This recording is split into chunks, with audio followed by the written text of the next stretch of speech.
Cape Town, a city at the edge of a continent where mountains meet the ocean. This is insane. Wow, look at the light. Oh my God. And stories meet their extremes. It's a place with a complicated past, shaped by colonization, apartheid, and resilience. A city that's been in the news for all the wrong reasons, and yet somehow named the best city in the world.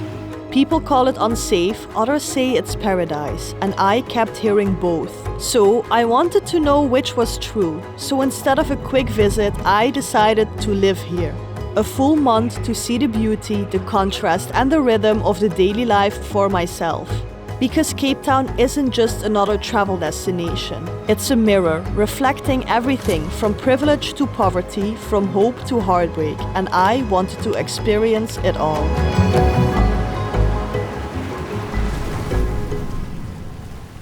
Before arriving, I kept hearing the same thing over and over. Stay in the safe areas. Camps Bay, the waterfront, and Sea Point. So I decided to try them all, to see what living in each part of Cape Town actually felt like. I started my time in Camps Bay, a coastal dream of palm trees, white sand, and ocean views. And there is such an amazing atmosphere here. It feels so incredible. There are actually a lot of people on the beach. The sun is setting. Sellers are selling their products here. A lot of people are just sitting on the beach, chilling. We are walking here and it is so beautiful with all the palm trees and this view. This is a place where huge mansions sit right above the beach, overlooking the ocean. Then I moved to Sea Point. Here is where life kind of feels more local. You can walk everywhere, you can grab a coffee by the promenade and watch the whole sky turn gold in the evenings. So amazing here. The vibes are so laid back and everyone behind us is just enjoying a coffee. It's in the middle of the day. The temperatures are really nice and the sun is out, and we just got a coffee in one of these really nice street food places behind us. And we have an amazing view at the ocean and life is just so chilled here. Everyone is doing their own thing. Some people are literally sunbathing with their eyes closed in the sun. Other ones are talking. There are some workers here. A lot of local people just enjoying their day and a lot of birds.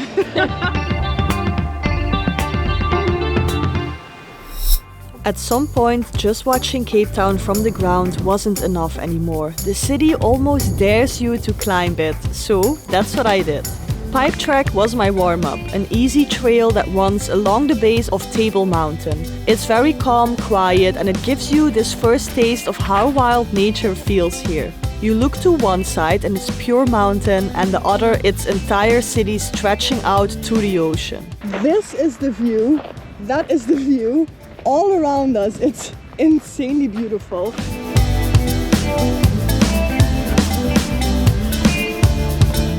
Sunset is slowly starting, as you can see behind me. So that only means one thing. We are going to enjoy the sunset from up here right now. Then came India Venster, and honestly, I had no idea what I was getting myself into. Everyone talks about Table Mountain like it's just a walk up, but this trail, it's basically straight up. So we have to the left, recommended safe hiking route, and to the right, India Venster, extremely dangerous route with steep rock climbing and difficult navigation. Do not attempt this route if you are inexperienced. At one point, you're not even hiking anymore, you're climbing, holding on to metal grips, pulling yourself over rocks, hoping your shoes don't slip. It's the kind of hike where one wrong step could go very wrong. Locals actually warn tourists not to do it without any experience.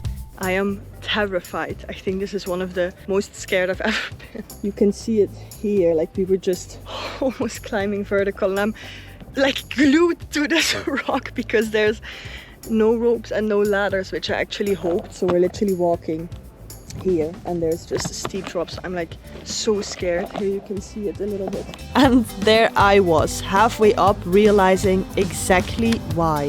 But the view at the top, completely unreal. You stand there, covered in sweat, your heart is still racing, but suddenly the whole of Cape Town lies beneath you. It's one of those moments that makes you forget every reason you were scared to come.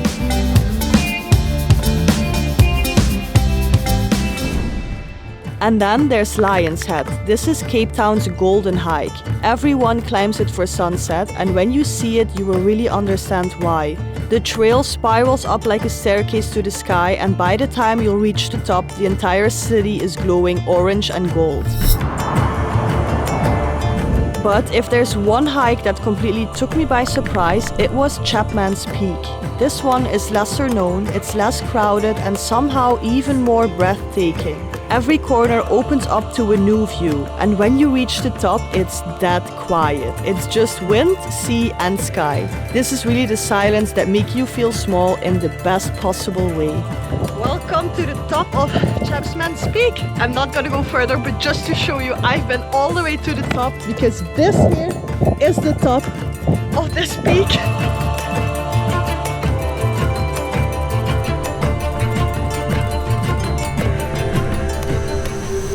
Beyond the mountains, Cape Town is all about the coastline. It stretches on for miles, with beaches that each have their own personality and purpose. One that I really loved is Camps Bay Beach. Here I spent a lot of time, and this is also the city most famous. It is busy and it's developed, and there are quite some restaurants and palm trees. It is a popular spot for both locals and tourists. But you have to keep in mind that the water is very cold, and I did not end up swimming just because of the cold water. Next to Camps Bay Beach, you have Maiden's Cove. This is actually a local's favorite. There are tidal pools here, you have picnic spots. So where are we right now? Maiden's Cove. Maiden's Cove, but it's not really a beach. But look at the beautiful natural pool here, and then you have all the rocks everywhere. And they're actually huge animals there. They just look like big rats. I think it's called marmot. They are just looking at us. There is one.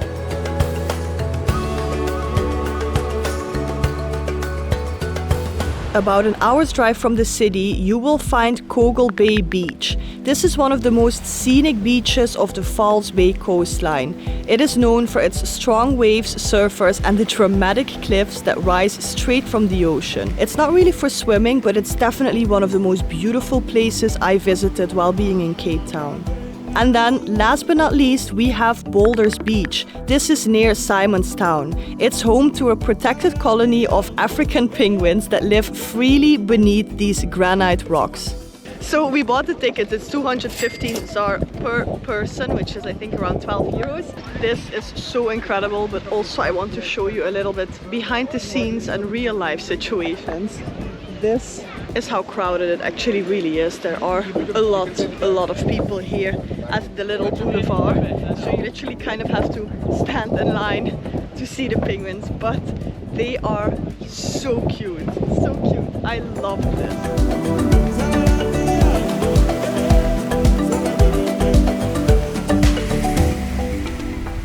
When it comes to safety here, people really don't exaggerate. It is something you have to think about.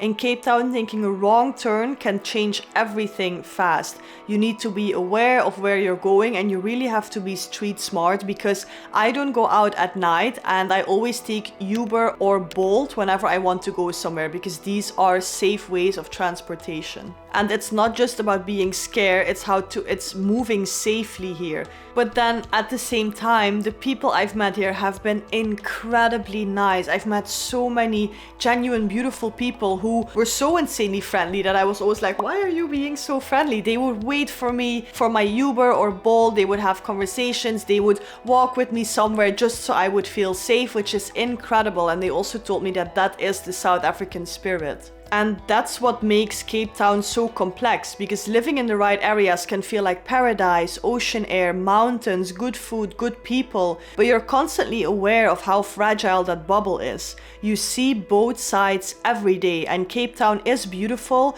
but it's also brutally honest. It doesn't hide its problems, it shows them right next to its perfection.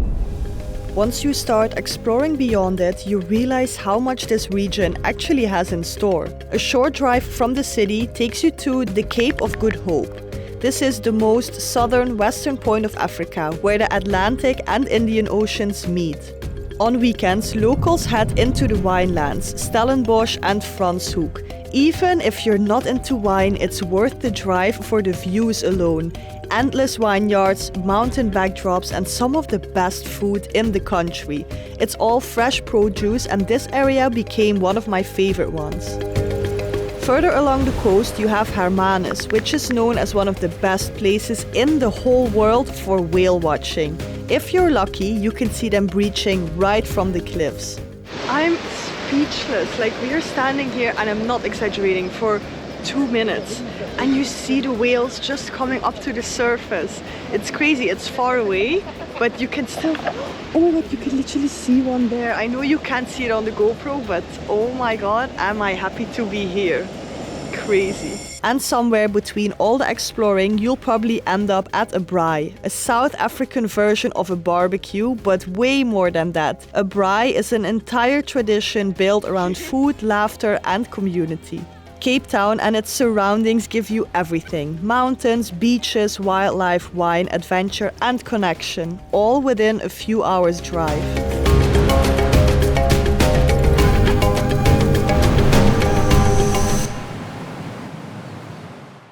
So, is Cape Town really the best city in the world?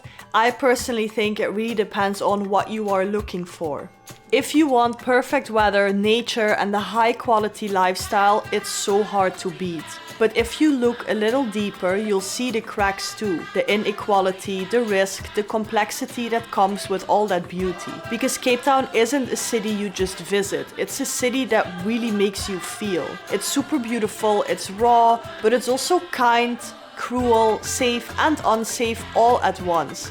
It challenges you, it humbles you, and somehow it stays with you way longer after you leave. So I would say Cape Town is a city you have to see for yourself.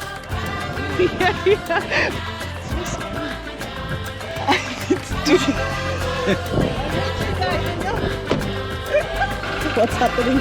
I'm charging my batteries.